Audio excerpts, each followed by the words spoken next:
Podcast O Novo Hunter. Oferecimento Camargo Química. Patrocínio Rádio 90 FM Blumenau.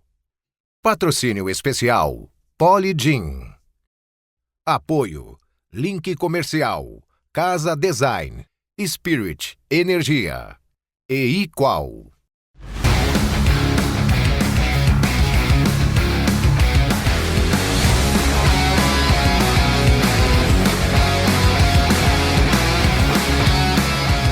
Olá, eu sou Roberto Vilela e você está no podcast O Novo Hunter.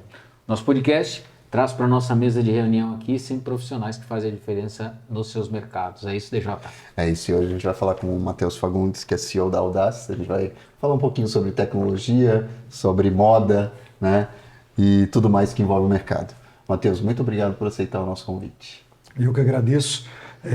Já peço de antemão, né, um pouco a voz aqui, que tomara que fique bom aí, todo mundo consiga compreender bem, mas fico assim super honrado aí com o convite.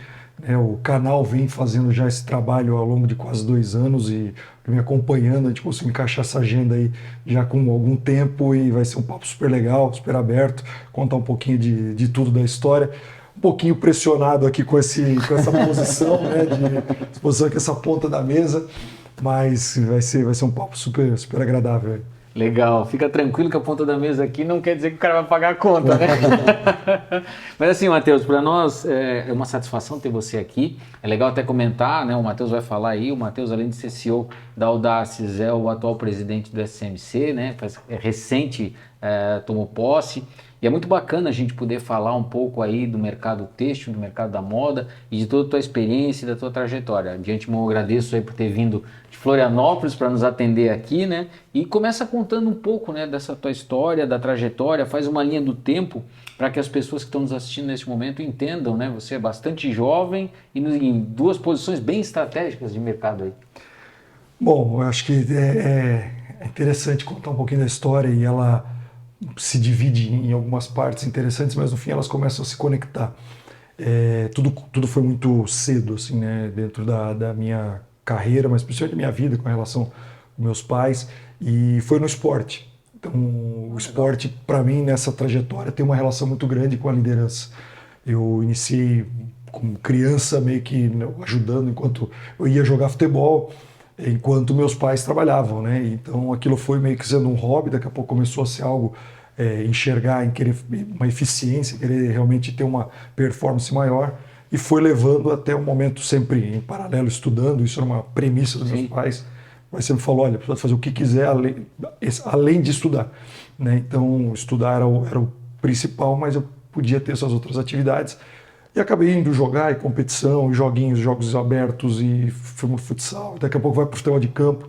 Tem que vir um convite para ir jogar no Rio de Janeiro, morar no Rio de Janeiro por um tempo. Foi, voltou, mas aí eu costumo dizer assim, foi bom para os dois, né? Bom para o futebol e bom para mim, que não deu certo. Estava longe de ser qualquer atleta muito acima da média, mas fiz um grupo de amigos até hoje, e alguns deles foram jogadores de seleção brasileira, de futsal, seleção brasileira aí do esporte, outros foram jogar fora do Brasil, ou seja, cria um ambiente sempre muito bom. Então o esporte teve uma relação muito com a questão de saúde, mas veio também a questão competitiva, veio a questão de liderança.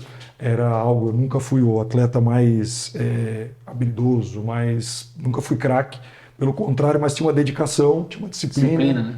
e tinha um viés de liderança. Então não era o melhor jogador de nenhum time que eu joguei, mas normalmente eu era titular e era capitão. Era muito pela relação, conseguia lidar com todo mundo. Sempre conseguia saber separar muito da amizade, mas também da cobrança, né? E o pessoal brincava assim, meio que transformava, né? Você entrava na quadra, entrava no campo, era outra pessoa no sentido de concentração, de tudo. E isso foi um pouco também vindo para a parte profissional, de se desenvolver, de querer assim, como eu faço algo melhor, como é que eu entro para outra linha, pensar um pouco fora, né, daqueles padrões. A família tenho até hoje, né, uma empresa de confecção, né, completando já 34 anos. Então eu iniciei um pouco nessa frente, vendo uma oportunidade na parte de comércio exterior. Fui fazer cursos, depois vim para a faculdade, fiz administração, fiz comércio exterior, fui fazer MBA, fui desenvolvendo essa área para o próprio negócio. entendeu? Que era uma oportunidade até um pouco à parte, assim, deixa eu não atrapalhar o que está rodando bem e deixa eu ir testando, inovando em outras frentes. E com isso veio sempre esse ponto aí de curiosidade, um pouco de inquietude, no sentido que a gente pode fazer diferente. Aí veio marketing, aí veio inovação, aí veio sustentabilidade, estou falando há mais de 10 anos atrás. Veio em linha plus size e assim foi. E a gente chegou a 20 mercados e fui desenvolvendo lá dentro, assumindo outras funções, até chegar como presidente da companhia também. Naquele momento, com 29 anos. Mas aquilo também tem um aprendizado muito grande, é uma pressão diferente, a gente coloca uma pressão até às vezes a mais do que deveria, né? Você carrega o nome da família, você tem uma relação muito maior, e a relação com meu pai também era muito próxima, mas também em termos de competitividade das coisas para fazer acontecer, era muito grande. E meu pai é muito jovem, né? Ele vai completar 58 anos agora, e eu completando 40. Né? O que acontece é que chega um momento que para ele também, né, só sair da companhia, assumir o conselho, e foi uma ideia também de voltar. A partir do momento disso, eu falei assim, eu já tinha essa intenção de buscar outros caminhos, de criar outras experiências. Isso aconteceu, essa virada, né? Eu falei assim, olha, a empresa está em boas mãos, tem uma equipe, a gente construiu assim, uma estrutura profissional muito boa, então já não tinha mais aquele espírito de empresa familiar, já era algo muito profissional. Assim, me sinto confortável, e eu acho que um dos principais desafios, né, ou talvez objetivos da liderança é construir outros líderes. Falei, bom, eu consigo sair tranquilo e as coisas vão andar. Ele retomava e eu tirei férias, coisa que eu não sabia o que era há muito tempo. Meu filho ia nascer na época, em 2018, e aí eu tirei um pouco de férias, começou a surgir consultorias, eu tinha uma experiência no mercado internacional, empresas e tudo mais. Fui tateando um pouco isso, não era muito a praia que eu queria, já fazia parte do conselho da ABIT há alguns anos, de alguns outros órgãos, e de repente começou dentro de uma consultoria, outra, surgiu uma indicação do Cláudio Grando da Audaces para uma consultoria, na época para uma outra marca, eu fiz, e aí eu decidi ao final de 18 que voltaria para a área executiva, mas ainda queria ter experiência de outro negócio, outra empresa. Eu não me via pronto, querendo voltar para o negócio da família. E aí, naquele momento, surge uma conversa mais para agradecer, né, a indicação, aquilo em janeiro de 2019. E na conversa vai, conversa vem, a gente falando um pouco sobre isso, que imaginava para o ano e tudo mais. Né, falou assim, um convite para participar de um processo, porque a Audaces estava fazendo uma reestruturação. Então, né, era uma empresa, né, de headhunter que foi contratada, estava fazendo uma consultoria para levar 3 nomes né, para uma diretora executiva de marketing e vendas, levar para o conselho decidiria qual seguiria. Aí fiz todo aquele processo externo, acabou indo, a decisão do conselho foi me chamar, fiz a entrevista também interna, então foi um processo ali no mês de janeiro, fevereiro, e aí dia 6 de março de 2019 eu iniciava na Audaces. Mas é um início de um negócio que eu conhecia, tinha já outras oportunidades, mas eu via na Audaces. Primeiro, tinha um orgulho muito grande, né, de uma empresa brasileira com uma referência de tecnologia fora do país. E eu ouvia do meu pai lá em 2004, quando ele comprou, na época se comprava o software, hoje a tecnologia avançou, assinatura e tudo mais. E em 2009 comprou a máquina e tinha, né, aquele apreço e aquele orgulho, né, de uma empresa também catarinense e tudo mais. Então eu falei, bom, tem uma oportunidade aqui única. Eu brinco com eles, a oportunidade era única e não era melhor nem financeira, mas era uma questão que enxergava na empresa, na cultura, nos sócios. Né? O Grando eu conheci muito mais, o Ricardo menos, mas fundadores, começar a história dentro da universidade em 1992. Então via naquilo algo diferente do que para um outro negócio que surgiu. E no fim foi sendo uma construção ao longo dos anos, passando por essa parte de marketing e vendas, se tornando vice-presidente, né, e agora em 2024 como CEO da empresa, né, o Grando indo para o conselho, que já existia o conselho, mas presidindo ele agora também. Então foi uma construção ao longo desse tempo, uma construção de time, a construção da estrutura toda, mas uma empresa que tem, né, obviamente, uma história, tem uma cultura, tem uns valores muito, muito claros, né, e isso é muito importante. De uma empresa que se tornou uma multinacional brasileira, presente em 70 países, com estrutura também na Itália de produção, de gestão de atendimentos para atender Europa, Ásia e África, e do Brasil atendendo toda a América. Então trajetória que passa um pouco pelo esporte, ele vem carregando essa competitividade, né, de querer fazer mais, de crescer, de se desenvolver, a disciplina, eu acho mais do que o talento, né, eu acho que a disciplina foi algo que realmente muda bastante para qualquer profissional. E eu acho que veio, né, eles comentavam, né, a experiência de vir da indústria da moda, da confecção e essa conexão, né, foi um casamento perfeito, né, experiência de 18 anos dentro da indústria da moda e com a tecnologia, virou uma comunicação muito fácil. Mas confesso que nos primeiros meses era algo que dava um frio na barriga, né? Porque você fala assim, cara, não entendo nada de tecnologia, cara, de venda, de indústria, não sei, será que isso daqui, será que eu vou me adaptar? Há pontos para encaixar ainda, né? Exato, né? E eu acho que são desafios, né, que você vai tendo que enfrentar, mas formar, né, com pessoas, estar bem cercado, bem amparado, faz com que a gente realmente consiga dar esses passos, cria essa confiança.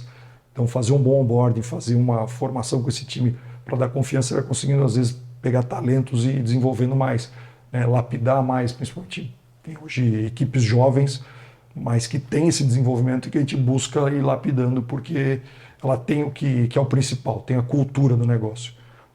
Tem valores muito claros, ela tem a colaboração, ela tem audácia e ela tem resultado. Se a gente enxerga que tem esses 3 pilares que iniciou o negócio, essa pessoa, esse profissional tem, então você desenvolve qualquer outra coisa. Matheus, fala um pouquinho para a gente, explica para a nossa audiência que não é da área de moda, rapidamente, o que a Audaces produz, o que é né, a tecnologia, o software, o hardware, enfim, fala um pouquinho para a gente. Sim. Bom, a Audaces, apesar de nascer como uma ideia de software, ela se desenvolveu hoje, ela é uma plataforma tecnológica que ela atende não só a moda, mas ela tem hoje clientes do setor automotivo, náutico, moveleiro. Óbvio, grande parte vem do setor da moda pelo fato que ela iniciou, né, nesse mundo.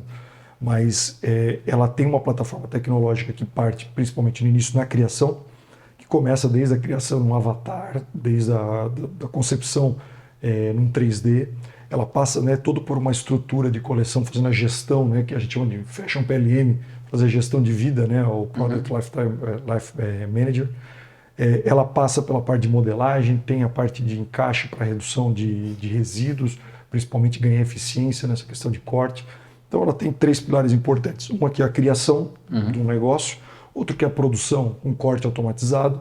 Então, você tem esse corte automatizado que também vai para a questão de sustentabilidade, competitividade, qualidade no produto, fundamental, um ROI muito rápido, apesar de investimento alto, com retorno muito rápido. E o terceiro pilar, que é mais recente, na parte de vendas também do cliente, né? Tendo a parte de tecnologia para os sites, hoje que a gente entra, vai comprar online, normalmente você digita lá a sua idade, peso, altura, para te indicar o melhor tamanho. Então esse ajuste, esse tipo de indicação também é uma das soluções que a gente tem para gerar relatórios, para gerar informação, seja para quem está desenvolvendo as coleções, seja para ajudar o consumidor. Então, vou falar que a gente é um B2B2C em soluções que envolve toda a parte da criação, produção e vendas no cliente, que não é só de moda, mas hoje 90% dos negócios aí em 70 países são empresas que... Mas aí você fala em indústria automobilística, por exemplo, envolvendo peças têxteis também do automóvel ou outras peças? Hoje tem empresas automotivas que fazem a parte do desenho ou fazem a parte da gestão pelo sistema, ou também para a parte, por exemplo, do próprio corte do tecido. A Latam, por exemplo, companhia aérea, que tem máquinas nossas aqui no Brasil e no Chile, para fazer o corte dos tecidos que vão em toda a parte da aeronave. Banco, cortinas, tudo, ou seja, tem mais materiais. Outras utilizam mais o software. Vou fazer o desenho para isso, como moveleiro também. Vou criar primeiro na questão do digital, para depois isso. E agora, mais recente, né, acho que não tão recente, pelo tanto que a gente vem conversando, mas para apoiar essa indústria, a inteligência artificial também gerando essas ideias, imagens, né, e mais configurações também de estampas, desenhos, imagens reais, para que possa apoiar o estilista, apoiar essa parte de criação, na parte de, obviamente, acelerar o processo, ganhar na assertividade. Acho que é um desafio muito grande da nossa indústria, melhorar a assertividade, então, na gestão toda, e fazer com que tenha cada vez mais velocidade. Hoje a gente tem um desafio para qualquer negócio, a gente está falando de atender, hoje são 5 gerações vivendo ao mesmo tempo. Sim. E alguns negócios começam a pensar assim, como eu atendo essas gerações? Como eu estou adaptado a isso? E eu acho que por mais que a gente tenha diferenças, as gerações que sejam mais antigas, elas começam a se adaptar e querer aquela comodidade de gerações mais novas. O início de uma ideia de coleção no passado, a estilista ia buscar inspiração, ia desenvolver isso até chegar no varejo para que a gente comprasse, a gente está falando de 12, 15 meses. Os ciclos de desenvolvimento encurtaram muito, né? Encurtaram. Hoje você assiste algo na televisão, num seriado, você procura na mesma hora. Hoje, mais de 80% das pessoas que compram algo, que estão numa loja, elas estão procurando e pesquisando também no celular. Tem a oportunidade de compra, eu quero agora, eu quero o mais rápido possível. Não tem como a gente olhar aquela oportunidade, eu vou começar a desenvolver daqui a 6 meses, se for levar, você já perdeu o time. Então, a tecnologia é um meio para isso. Hoje o processo desse de ser mais assertivo, né, de a gente estar mais próximo do consumidor, você tem um tripé entre tecnologia, processos e pessoas. Isso, na minha visão, serve para qualquer negócio. A tecnologia é um meio. Só que se as pessoas não estiverem abertas a isso, querendo mudar, né, não sei, fazer mais do mesmo, e dispostas a mudar processos, a gente não consegue encaixar, não tem solução. A gente fez trabalhos, por exemplo, em empresas que levavam mais de 12 meses o seu processo, fazem hoje 63 dias. Isso é curtar, mas falar assim, a tecnologia fez milagre, não. Foi a implantação, foi o movimento, foram as pessoas, foram... A tecnologia exacerba a otimização dos processos, né? Assim, conseguiria fazer sem a tecnologia? Possivelmente não. Mas conseguiria fazer se não tivesse as pessoas engajadas, se não tivesse mudança de processo? Também não. Então, ou seja, a ligação, né, e eu acho que muito se falava, né, a tecnologia vai roubar o emprego operacional. Inteligência artificial. Se for apertar botão todo dia, talvez isso não tenha necessidade de existir. Agora, se você se alia a ela, vai te ajudar a tomar decisão ou ajudar na criatividade. Inteligência artificial, principalmente, né, do que a gente desenvolveu, você tem que colocar o que você quer. Sim. Se não fizer as perguntas certas, o direcionamento... Isso é uma coisa importante para as pessoas entenderem, que a inteligência artificial ainda não tem autonomia. Ela precisa ser direcionada pelos seres humanos a partir de parâmetros bem definidos e dado de qualidade entra, dado de qualidade vai sair, né? A gente não usa com essa delicadeza, a gente fala com palavrão, né? Mas é isso, você tem que entrar algo muito bem para sair. Se você não tiver as perguntas certas, o desafio hoje é muito mais educacional do que tecnológico. Perfeito. Você precisa estar muito bem informado para fazer as perguntas certas. Se fizer as perguntas certas, você vai ter informações. Você vai conseguir desenvolver, avançar, melhorar. Se você não tiver isso, eu quero que faça uma camisa, crie uma camisa. Camisa do quê? Vai vir uma camisa de malha, vai vir uma camisa social, o que vai vir? Faltam parâmetros. Exato. Né? Assim, qual é o próximo passo? Sim. Né? Por mais que a gente tenha aqui na questão, viemos de uniforme aqui, mas são materiais diferentes, Sim. São modelagens diferentes. Ou seja, não é, eu quero uma camisa social de botão preta. Isso ainda diz pouco. Mas assim, olha, hoje eu vou fazer com uma fibra mais longa, que vai gerar uma durabilidade maior, não vai fazer, ou vou colocar um elastano, porque vai ter... O que você vai querer desenvolver? Para que público? Né? E aí vem, obviamente... E construir o conceito da marca a partir da coleção. E aí, entrando na questão, então, a partir da plataforma, utilizando a plataforma ou as plataformas da Audaces, uma indústria consegue desenvolver em 3D os seus produtos, que depois isso projeta para 2D para fazer cortes e toda a produção, que depois vai para o 3D, volta para o 3D no mundo real da melhor maneira possível. E tem um ponto super interessante com essa utilização digital. A gente nunca se deu conta, como consumidor, e nem as empresas, a quantidade de amostras que elas faziam, ou fazem ainda, né, que é a grande maioria, para uma aprovação. Pilotagem infinita. Você está falando hoje de uma média de 5 peças. Algumas empresas com um processo muito bem desenhado, modelagens padrões e tudo, estão fazendo 3. Quantidade de resíduo, quantidade do seu tempo, custo. O custo de uma amostra representa mais ou menos 10 vezes mais do que o custo de uma peça em produção. Então aquele custo é muito alto e é um custo quase invisível.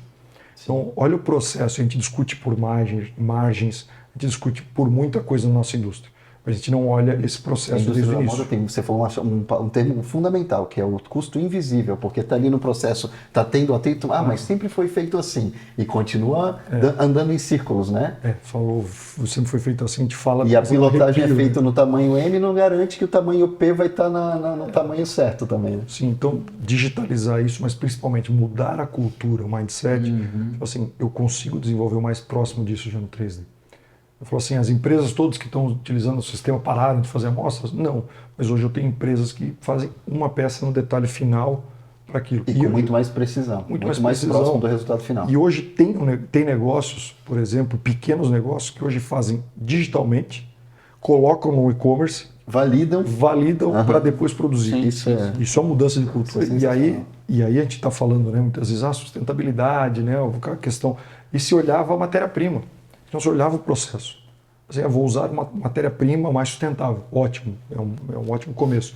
Só que assim, você continua fazendo 5 amostras, você continua jogando resíduo desse. Precisa usar de modo mais sustentável a matéria-prima. Exato. Então o desafio, né, o que a gente faz, né, como isso é um meio, e a gente entendeu que não era só tecnologia, por isso que nos últimos anos a gente desenvolveu uma área de serviço. Uma área, então eu falo em 3 pilares dentro, comerciais. Eu tenho a parte do hardware, maquinário, tenho a parte do software e tenho hoje uma gestão, uma equipe só para a parte de serviços, que é justamente a parte... Para ensinar a otimizar o processo. Para o pequeno, eu tenho lá online o Audace Academy. Para o médio, eu tenho a parte de treinamento, instrutores, tudo. Para um grande hoje que é mudar realmente a sua cultura, seu processo, eu tenho uma ativa para fazer uma implantação. Então mudar a cultura, mudar o processo, realmente entender tudo isso, mapear, falar quase implantar, você implantaria um RP, um CRM, sem fazer um bom blueprint, sem fazer um mapeamento, sem fazer essa mudança. Não, né? É a mesma coisa. Esse é o ponto. Então, a gente tem ainda restrições da indústria, uma dificuldade da questão do serviço. Sim. Mas é um desenvolvimento que faz Mas parte é uma do negócio. uma evolução da mentalidade da indústria que tem que acontecer, e essa percepção também aí vale para a nossa audiência, né? Quem está assistindo a gente entender isso, que a entrega de valor não termina na entrega do produto, né? Tem que ter todo esse contexto junto para que você tenha o teu cliente tenha o melhor resultado possível com o que você está oferecendo, né? Sim. Eu acho que isso vai, ao longo do tempo, né? A gente foi cada vez mais aprendendo, eu carrego muito isso. Saber segmentar para poder ajudar melhor. A gente, ao longo desses últimos anos, desenvolveu 4 entregas e soluções, porque eu entendia que hoje eu tenho uma necessidade de MEI, hoje tem uma abertura de empresas constante para isso.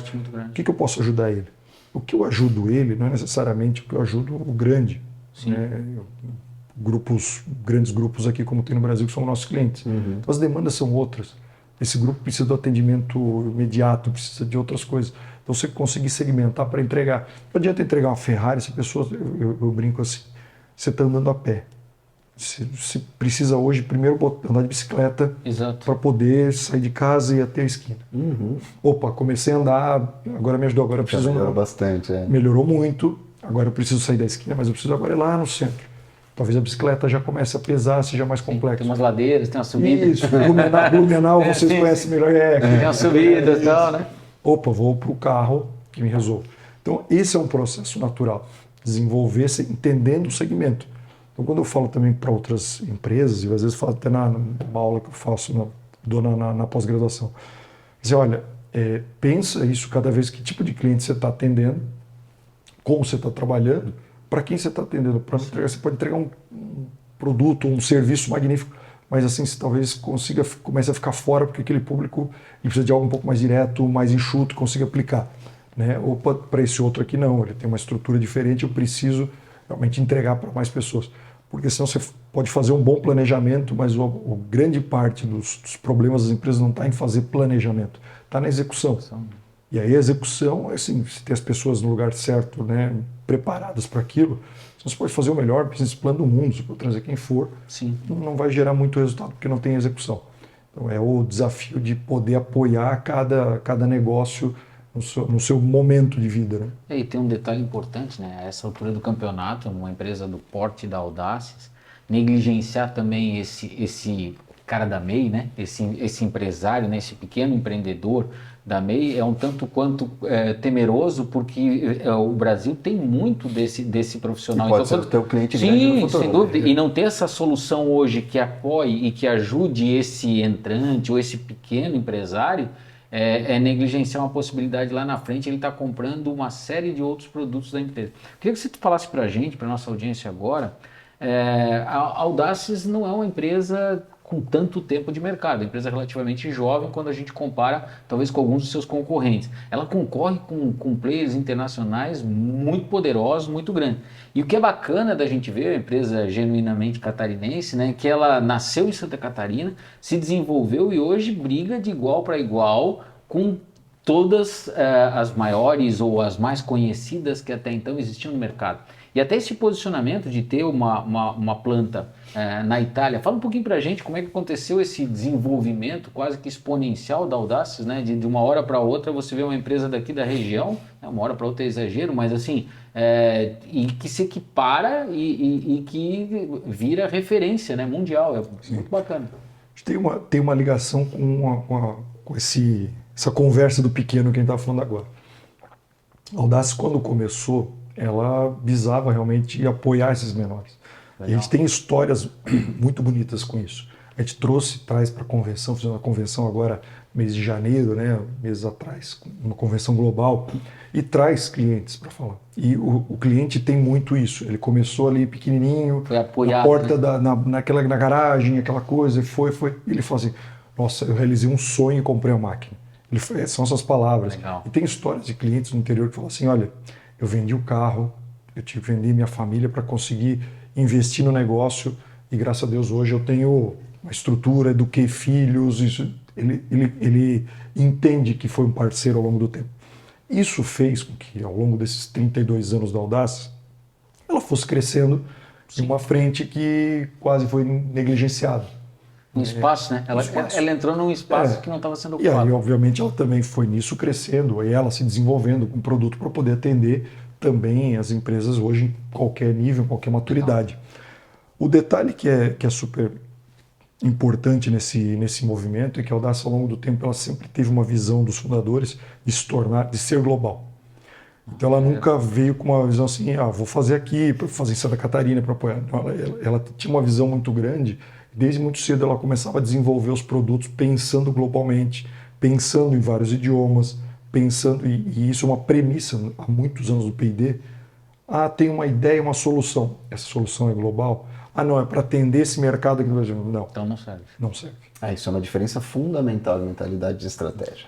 E por isso foi quando ela foi sempre pensando nesse ponto, ela foi buscando outros mercados, expandir a América Latina, tudo isso até chegar nesses 70 países, até entender que ela precisava também de uma posição global fora do Brasil e até para estar próximo desse consumidor, desse cliente, né, na Europa.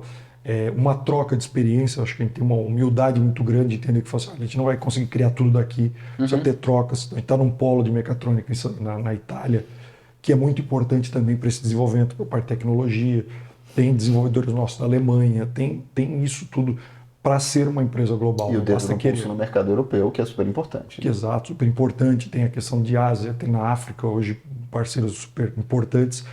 Mas foi um desenvolvimento ao longo do tempo. E uma outra frente que pouca gente talvez conheça, que a Audaces começou a desenvolver patentes globais. A parte de uma parte da criação no Fashion Studio é uma patente da Audaces. E é raro a gente ver empresas brasileiras com patentes globais em tecnologia. É um tema que a gente levanta muito, ainda mais em tecnologia. Quando a gente fala de inovação para valer, tem que ter registro de patente envolvido. Esse é o negócio. Então, ela sempre teve essa visão global. As pessoas tinham que pensar globalmente, os produtos tinham que ser globais, e tinha todo esse movimento também de se preparando e desenvolvendo tecnologias para concorrer com grandes empresas, obviamente muito mais antigas, ou faturamentos muito maiores. Então isso fez com que a gente se desenvolvesse muito com essas premissas, com essa cultura. Ao longo do tempo a gente se tornou hoje uma grande empresa, uma referência, né, no mercado. O mercado foi se consolidando também, então a gente pode se colocar como primeiro, né, lá em 2018, mais ou menos, 17, 18, a primeira empresa e até hoje a única empresa que tem uma plataforma toda integrada, né? A plataforma da parte toda de criação, então essa estrutura da Audacity 360 em ter todas as soluções em uma plataforma foi a primeira empresa. Foi também a construção do modelo SaaS para democratizar A informação do produto está ao longo de toda a cadeia do processo. Porque era natural que eu vou vender uma caixinha de um produto, vou vender uma caixinha de outro produto. E uma mudança do mindset da Audacity, cara, vamos botar tudo isso junto e vou começar a integrar. Isso tem muito mais valor. Né? Tem mais valor e depois conseguir democratizar isso com uma questão de ser no formato SaaS e não daquela compra, né? Eu lembro lá nos anos 2000 comprando, a gente comprava com cartão BNDES, financiava, está falando de financiamentos de mais de 50 mil. Comprar uma caixinha de produto, de um software, que dava muito ganho, mas ele ia ter atualização daqui a 1 ano, 2 anos e seu investimento continuar. Mais que o software rode na máquina localmente para ter mais desempenho, ele ainda está na estrutura SaaS que está se atualizando o tempo todo. E hoje, no mundo, só existem 2 empresas no mundo que têm as soluções de software e hardware próprios. Então, hoje ser uma referência, né, uma empresa brasileira, né, só mais uma no mundo, que tem isso todo isso integrado, né, colocando da criação, da máquina, produto para venda, né, esse tripé, porque outras ou só fazem a máquina, ou o sistema de outro, ou só fazem a parte de sistemas, né, e não tem máquina, ou seja, o segredo do caminho, acho que cada vez mais para tudo que a gente está vendo é a integração, né, as tecnologias, a comunicação entre todas essas tecnologias que vão gerar as melhores respostas, os melhores insights também para todo o negócio. Então isso já é algo que nasceu, tem muito do viés desde os fundadores e o time sempre muito setado para isso. Matheus, e em termos de futuro e de horizontes de inovação, uma grande tendência é a internet das coisas, né? Então a indústria 4.0, 5.0, daqui a pouco 6.0, enfim, mas que de fato significa ter integração entre hardware, né? Todos os equipamentos da indústria vão ter sensores e compartilhando informações. Além da área do equipamento integrado que vocês têm na área de corte, vocês têm um horizonte de integrar mais áreas, de comunicar isso? Isso já acontece? Fala um pouquinho pra gente. Isso já acontece, é um ponto extremamente importante, porque eles ficavam assim, eu mando pro programador, eu mandava para a máquina, antigamente, né, fala assim, antigamente, mas para muita empresa... Não é tanto tempo assim, né? Fala assim, a maioria das empresas você viu o quê? Fazia o encaixe automático, imprimia, né, na plotter, para levar para a máquina. Ao longo do tempo, o que foi um desenvolvimento? Eu falei assim, vou integrar indústria 4.0. Eu vou começar a ter essa comunicação para a inteligência artificial melhorar, fazer o melhor encaixe, indicar o melhor infesto, infesto do tecido. Mas eu faço de 10 metros, de 11, de 12, o que eu consigo melhorar esse aproveitamento, né, as camadas, então joga para lá, ele vai transformar tudo. Essa informação hoje chega de forma automática para a infestadeira, quem está trabalhando naquela área, isso pode ser unidade nem estando na mesma planta. Se é uma planta pode ser remoto em outro lugar, vai chegar a informação nesse tablet direto da infestadeira. A ordem de produção é essa, o tecido é esse, deu ok, a máquina vai fazer conforme aquela ordem de produção, que vai comunicar com o operador, pode colocar, opa, tem uma falha no tecido, opa, tem uma emenda, tem isso que muda essa informação, essa configuração, vou ter mais peças, vou ter menos. Então tudo isso também já vai pensado, envia para a máquina também, já sai etiquetado, elimina essa parte de papel. Ou seja, isso é a indústria 4.0, que é a máquina, né, a máquina falando com máquina, né, o sistema jogando para outros, se comunicando. Essa indústria 5.0, a criação 5.0, que é que eu sou chamar, vem da questão japonesa, né, já há alguns anos, na ideia dessa sociedade 5.0, que aí já não é mais só máquina falando com máquina, fala assim, são a interação das pessoas nisso. Então essa comunicação de criar, de usar a inteligência artificial, mas são as pessoas trabalhando em conjunto com esse tipo de inteligência, onde a gente entende que a gente vai ter o melhor ganho no processo todo. Então a gente discute muito e fala assim, a criação 5.0, enxergar as pessoas no meio aquela história do tripé de novo. Só a tecnologia não vai dar conta, precisa das pessoas e precisa rever os processos.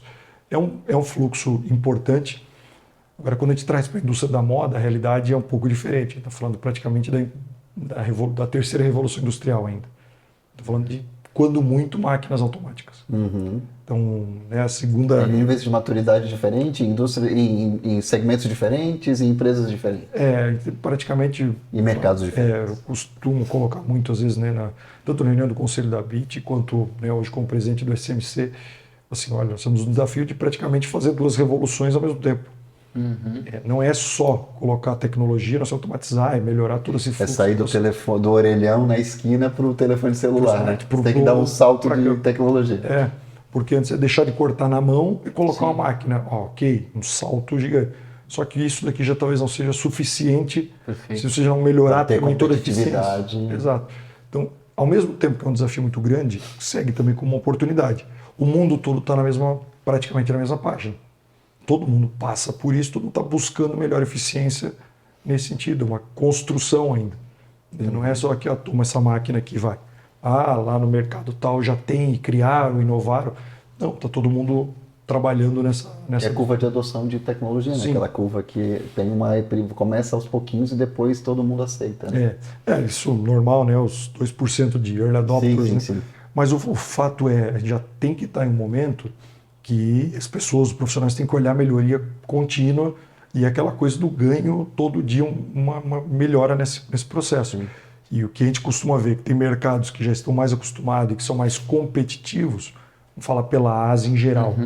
Se eu chego lá na Ásia hoje com um algoritmo novo para melhorar a eficiência dele em 1%, ele me paga o almoço, me dá um abraço e se tiver amanhã outro, e vem para isso.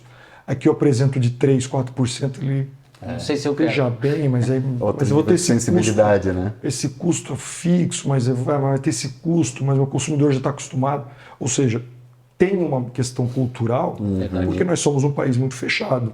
Né? A nossa competição está aqui dentro, está todo mundo muito parecido. Que é uma bênção e uma maldição. Uma maldição, exatamente.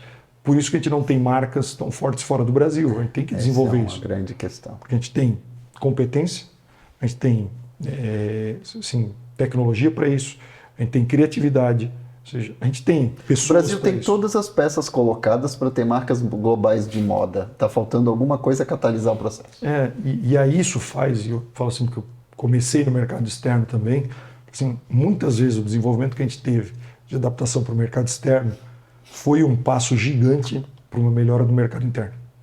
Fez com que a gente desenvolvesse na época produtos, isso na Audaces não é diferente, que chegava na frente do mercado interno. Então isso fez com que a gente, essa via de mão dupla, transformasse a gente em líder do mercado também aqui no mercado nacional, porque você estava à frente dos seus concorrentes. Você era obrigado, você se cobrava porque a sua competição era em outro nível. Trazendo para o futebol uma coisa, disputar o Campeonato Brasileiro, tem um nível. O Campeonato Catarinense é um, o Brasileiro é outro, a Libertadores é outro. Você está falando, você vai para a Champions League. É outra conversa. É outro jogo. O seu nível de treino, preparação, concentração, estrutura é outro. Costumo dizer assim, se jogar a Série D, você tem um nível de preparação. Se jogar a C, se jogar a B, jogar A, você tem que ir evoluindo. E tem pessoas que é natural e que chega naquele ponto lá, é o limite, e está tudo bem. Você tem outras empresas para isso. São belos isso. jogos, mas em níveis diferentes. Em níveis diferentes. Então, o desafio é, assim, eu tenho um time para jogar esse que eu estou jogando, né? Meu time está pronto para jogar esse que eu quero jogar essa Série A aqui. Meu próximo nível é qual?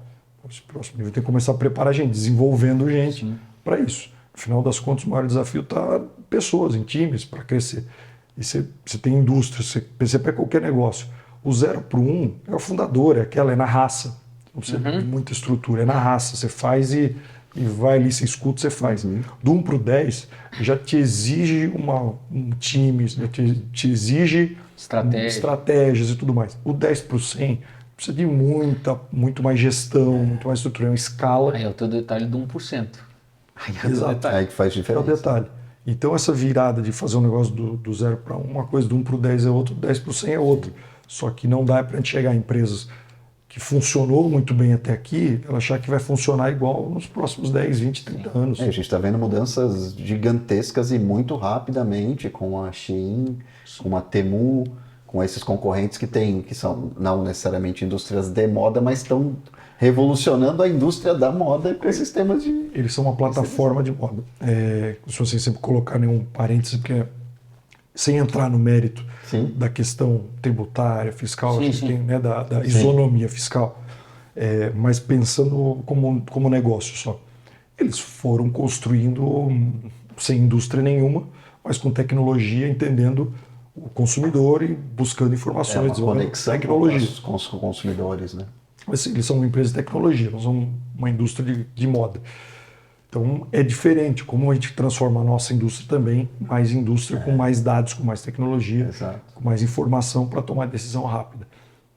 E assim, costumo dizer, hoje o problema está pela falta de isonomia, Sim. por entrar com 50, 100 dólares, não pagar imposto, e aqui a gente paga. Ok, Esse jogo injusto. tem que ser nivelado. Ok, só que a partir do momento que a gente tenha também esse mesmo jogo, já tem algumas outras tecnologias que talvez outros não tenham. Eles vão buscar esses caminhos. A gente via e discutia isso talvez há 20 anos atrás da Zara. Sim. Porque o fast fashion, porque eles acharam... Esses novos entrantes, eles digitalizaram as vantagens competitivas da Zara em uma outra escala. E o ponto que a gente costuma falar, eu trago muito isso, a gente construiu uma imagem do fast fashion como um produto ruim, um produto sem qualidade e tudo mais. Na verdade, a moda rápida, você está próximo do seu consumidor. Você tomar a decisão rápida, você conseguir colocar o produto rápido na hora que o seu cliente quer. E errar menos. Né? Errar menos. Então, assim, com a qualidade, com o preço, com tudo com que ele busca. E não, claro, mexer na descartável, não é isso. Mas o fato é, qual foi a estrutura? Qual foi o processo que mudou? Né? A Zara pensou numa empresa que ela se tornou muito mais logística. Onde está o maior investimento hoje, o maior player digital do Brasil, o Mercado Livre. Ele representa 14% de share do e-commerce, o segundo colocado, a Amazon, a gigante Amazon, representa 7%. Então, assim, esse ponto de onde é que eles entenderam? A logística. No Brasil é um desafio monstruoso. Muito grande. Eficiência na entrega. Mas eficiência, falou assim, o que o meu consumidor vê valor? Tem entrega no mesmo dia, entrega 24 horas. Então, foi ajustando isso, e por isso que eu falo, entende qual é a dor do teu cliente, qual é o movimento que você tem que fazer. Você tem que se tornar uma empresa de logística, você tem que tornar uma empresa de financiamento para o teu cliente, porque o capital de giro é um problema. Então você tem que se inspirar nesses modelos de eficiência e trazer para a sua realidade, né? Claro, a gente deixou de ser uma empresa, ou no negócio de falar empresa de moda, eu faço roupa para vender. Tipo, pensando como você está errado. Exatamente. Eu crio a coleção e vendo, não, você tem que pensar se está vendendo lá na ponta. Você ajuda o seu cliente a vender. E isso é um ponto muito importante, porque eu acredito que ainda existem muitos líderes de empresas na indústria da moda que consideram que o serviço termina quando a venda é efetuada. Né? Sim, sim. Eu acho que esse é um ponto que o papo, até trazendo muito para o SMC, que começou com uma provocação há 20 anos atrás, de fazer, a gente tem dificuldades, tem dores na desenvolver a mão de obra, o que a gente faz aparentemente como concorrentes aqui, mas que vai ajudar, porque todo mundo tem a mesma dor. Para cooperar. Começaram com 4, 5 pessoas entendendo, empresários na época, assim, vamos tentar desenvolver algo na academia, para que a gente consiga não ter que buscar profissionais fora, desenvolver aqui com o que a gente quer. Vamos começar a construir essa troca de informação, benchmark. Isso é algo que é raro, né? Porque todo mundo se enxerga como concorrente. E aí o ponto foi, ao longo desses 20 anos e agora quase 40 associados, é que a gente vai ouvindo qual é o dor do momento. Olha, a gente tem que olhar e entender mais essa frente aqui da pegada do carbono, ou a gente precisa se desenvolver e pensar de forma diferente a nossa frente de vendas. Então, construindo trilhas para que ao longo do ano a gente consiga ajudar essas empresas com trocas, com benchmark, com visita a outras empresas, ou do grupo ou fora, ou do segmento de moda ou não. E hoje, dentro das 40 empresas, já não são exclusivamente têxtil e confecção. Hoje já tem de consultoria, já tem empresa de eventos, virou um ecossistema. Então, esse ponto de cooperação é o que faz com que o ambiente cresça. Que a maré suba para todo mundo. Exato. Então, assim, como é que eu me apoio aqui? Eu queria fazer isso mais rápido, não preciso de selagem, eu preciso aqui do varejo, vamos sentar, vamos conversar juntos, vamos criar um processo, um just-in-time disso. Ou seja, é criar um ambiente.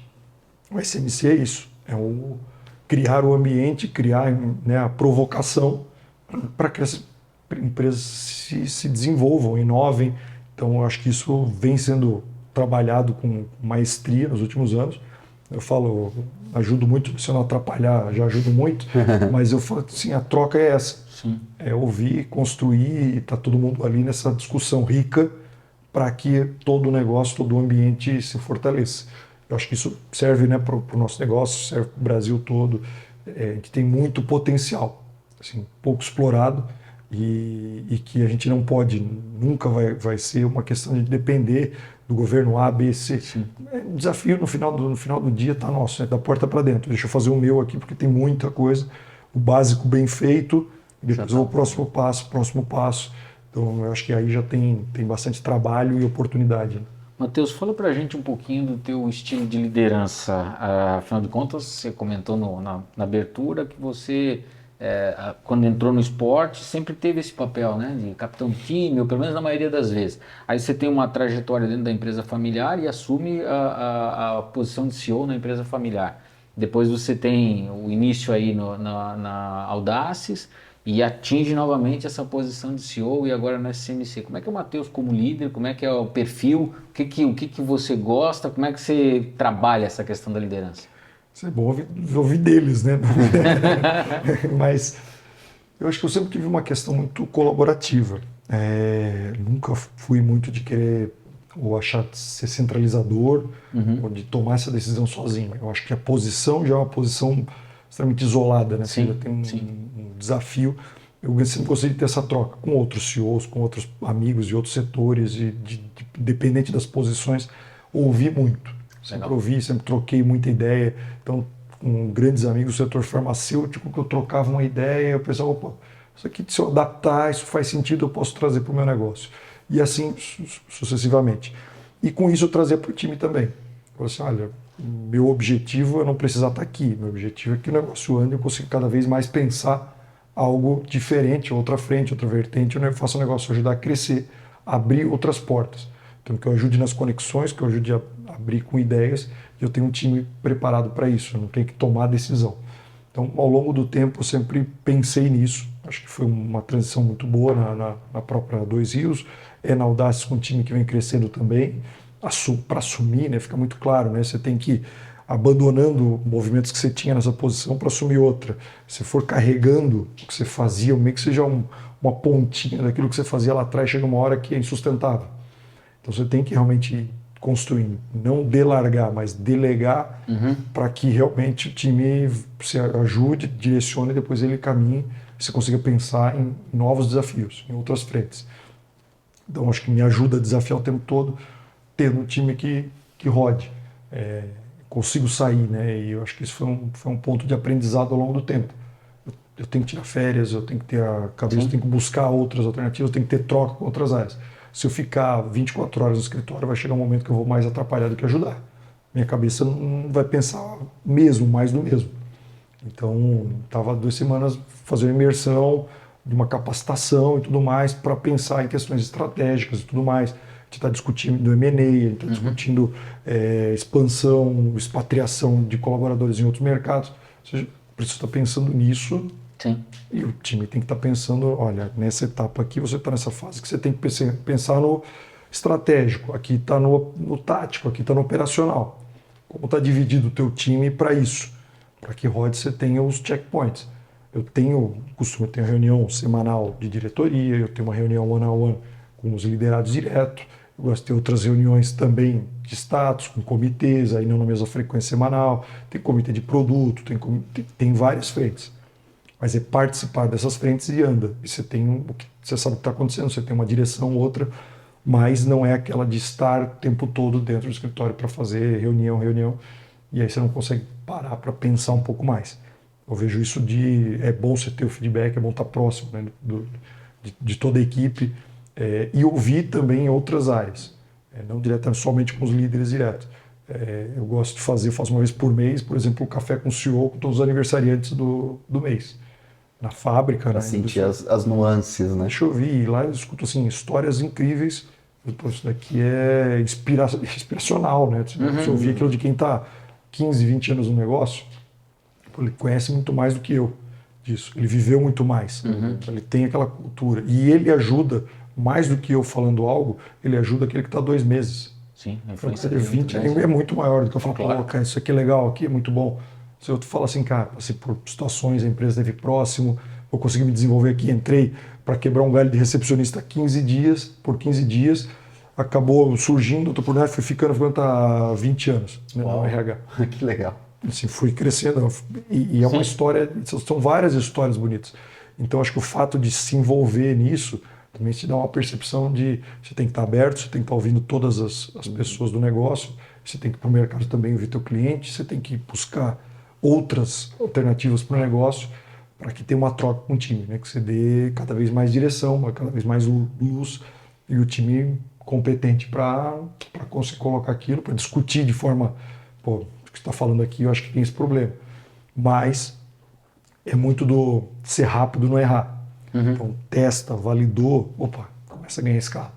Então, assim, é muito do fazer em pequena escala, teste rápido, opa, dá uma acelera, depois valida. Então, tem muito fluxo que a gente tem que fazer com o time, então, para isso, às vezes, você tem que estar um pouco mais próximo, mas é até esse ponto, depois tem que andar sozinho, né? E o perfil das pessoas que você gosta de ter por perto, assim, para fazer isso tudo acontecer da melhor maneira? Sempre a gente fala, né? É um lugar que nasceu pelos fundadores querendo ter gente do bem, né? Gente trabalhando, mas além disso, eu acho que tem uma questão que você tem uma questão de disciplina e vontade de crescer, vontade de evoluir, né? Você pode dar qualquer desafio. Você tem disciplina, você vai se desenvolver, você vai martelar naquilo, você vai ter consistência.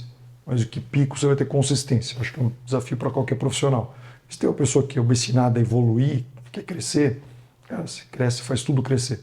Então, é o melhor ponto, né? Cuida bem das pessoas, que elas vão cuidar bem do negócio. Então, você tem pessoas que estão que são incomodadas, que vêm te criticar, que vêm colocar isso, botar no ponto, que são inquietas. É isso que é o ponto, né? Não dá para sentar na mesa e botar 10 pessoas, todo mundo bater palma. Cara, a unanimidade é burra, né? Aí, então, assim, você precisa de pessoas que tenham essa inquietação, que discutam, que coloquem com dados, com informação, com bastante propriedade, por que esse caminho, por que não o outro. Porque em várias situações eu me coloquei, pô, mas você tem razão, acho que isso daqui vão por esse primeiro. Porque você consegue, às vezes você está com uma visão muito pequena, míope daquele desafio. Às vezes outras pessoas passaram já por outras frentes, tem outras informações, acho que você tem que ter essa troca. Então, coloca a pessoa mais do que no esporte, né? Mais do que o talento. A disciplina faz com que chegue mais longe. Acho que o Cristiano Ronaldo, talvez tenha falado isso, está longe de ser o jogador mais talentoso do mundo. Dúvida. Mas é um cara mais disciplinado, né? Mais obcecado. Você pega uma pessoa obcecada por alguma coisa, ela vai até ela conseguir, ela vai fazer o melhor dela. E tem outros que a gente cansa de ver, que você fala assim, puta, tinha tanto talento, né? Pô, se perdeu, não foi tão longe. Cansei de ver gente que assim fala, muito melhor, muito melhor. Você fala assim, deu em nada, porque foi um talento desperdiçado. Porque o talento sem essa prática, sem essa obsessão, sem a disciplina, acho que o LeBron James é outro também que fala muito sobre isso. Assim, cara, talento vai se perder ao longo do tempo, se ele não tiver essa consistência e disciplina. Então, acho que isso do esporte, de profissionais, é um segredo, né, de formar qualquer estrutura. Né? Muito bom. Matheus, obrigado. Foi muito iluminadora essa conversa, né? Deu para entender mais um grande exemplo de uma empresa brasileira que tem atuação global, né? E esse é um grande exemplo que a gente persegue, né? Que a gente quer que inspire os empreendedores do Brasil. Legal a tua trajetória também, né? De ter experiência na empresa da família, depois ir para o mercado e evoluir por conta própria e também alcançar, né, o mesmo nível. Isso é muito legal. E interessante que conecta com o SMC, um ponto de conexão interessante que eu acho que tem a ver, né? A própria Audaces, como uma empresa que já tem essa experiência internacional, é uma bela inspiração para as empresas que estão no ecossistema catarinense, que tem que se inspirar para passar e a gente fala disso muito, né? Evoluir de oportunidades de venda internacional para processos de internacionalização, para efetivamente globalização. E a gente precisa ter marcas brasileiras globais no mundo da moda, cada vez mais, como o belo exemplo da Audaces, né? E então, obrigado aí pelo teu modelo de liderança também, né? Legal e valeu. Pô, eu que agradeço aí mais ou menos o convite, espero que tenha ajudado aí, como a gente fala, se a gente conseguir 1% disso para alguém que serviu, acho que a gente está replicando experiência, algum tipo de conhecimento adquirido, acho que a gente vai construindo cada vez mais pessoas jovens a se desenvolver e é o que a gente precisa, né? Mais profissionais, mais empreendedores, para fazer com que toda a sociedade também cresça, que o país cresça. Acho que é isso, me coloco sempre super à disposição, gosto dessa troca. Se a gente puder ajudar mais uma pessoa, é uma boa entrega que a gente fez para esse mundo. Eu aprendi muito, tenho bons mentores assim, que ao longo do tempo me ajudaram muito. Então não é uma construção minha essa trajetória, eu acho que tudo aconteceu muito cedo, mas porque eu acho que sempre tive cercado de pessoas muito boas e que encorajaram. Né? Enquanto você às vezes escuta, né? Você está louco, você vai sair daqui, essa zona de conforto, você está ali desenvolvendo, você se desafia. Tem outros que falam, cara, vai, testa, vai lá, estou aqui junto também. Então essa troca e estar bem cercado de pessoas que te desafiam, você olha para ele e fala assim, pô, esse cara me inspira. Eu acho que ao longo disso eu vi muitas pessoas em volta que me inspiravam, assim, pô, esse cara me inspira. Eu não posso, obviamente, já querer, olha, ele tem uma trajetória na minha frente, então eu vou construir para. Aos 29 anos você está presidindo uma empresa família, aos 39 você está à frente de uma multinacional, né, nesse porte, tecnologia, você tem que estar olhando assim, quais são as pessoas que já passaram por isso, como é que eu tenho essa troca, como é que eu me inspiro cada vez mais. Então eu acho que esse é o meu desafio, nunca vou estar acomodado com achar que cheguei num ponto, agora cheguei aqui, cheguei num objetivo, eu nunca tive isso, acho que agora é o próximo passo, né? Como eu aprendo mais, como eu ajudo mais a desenvolver mais pessoas e tentar compartilhar o máximo disso. Então, obrigado a todos aí que foram meus mentores, amigos, escutaram cada vez mais, tomando vinho ou não, mas que contei muita história para eles, muita ideia, e muitos me ajudaram nessa trajetória aí que dizer que hoje, chegando quase aos 40 anos, talvez seja metade do caminho aí, né? Pelo menos profissional, né? É isso aí. Legal, Matheus. Obrigado mais uma vez por ter atendido aí o nosso convite, né? Para quem não sabe, fiz o convite pro Matheus por intermédio do Instagram, né? Foi é legal isso, né? Sabe aquelas coisas, é até legal comentar com a galera, né? A importância de você estar atento, né? Então tem inúmeras coisas que o Matheus falou aqui que combina 100% com a minha linha de pensamento, mas uma delas é essa questão da atenção, né, de você ter foco. Coincidentemente, né, aquela coisa das coincidências que precisam ser feitas. No dia que o Matheus tomou posse no SMC, eu vi ali o post, né, do SMC, que eu sigo o perfil, não segui o Matheus, e aí vi e automaticamente mandei um direct na hora para ele, dizendo, ó, parabéns, não sei o que, parabenizando, né, e já emendei falando do podcast Novo Hunter e tal, e ele prontamente também respondeu, foi extremamente solícito, disse, não, vamos conversar, vamos entender, não sei o quê.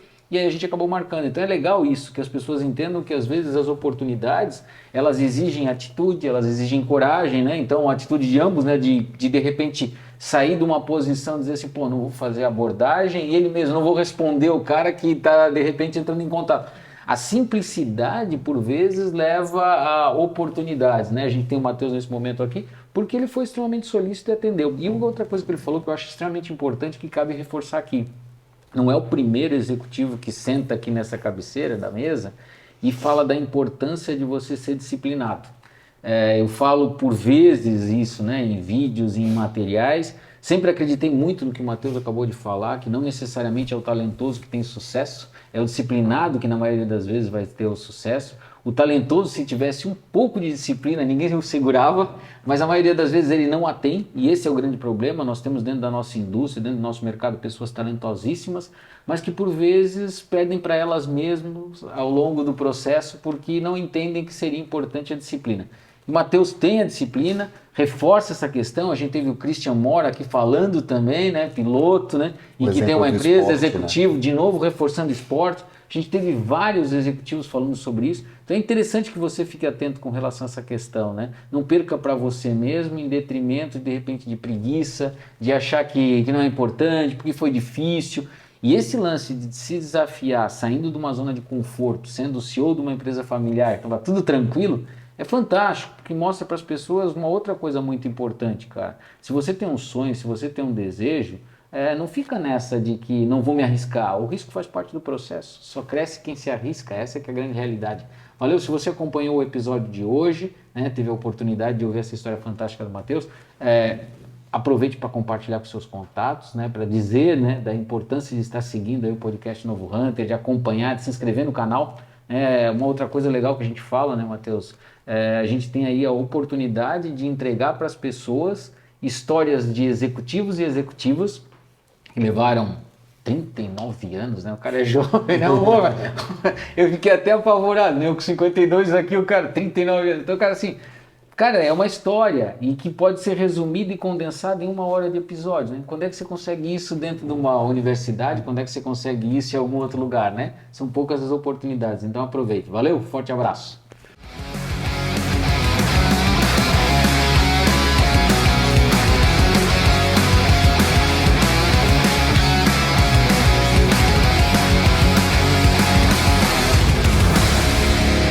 Podcast O Novo Hunter. Oferecimento Camargo Química.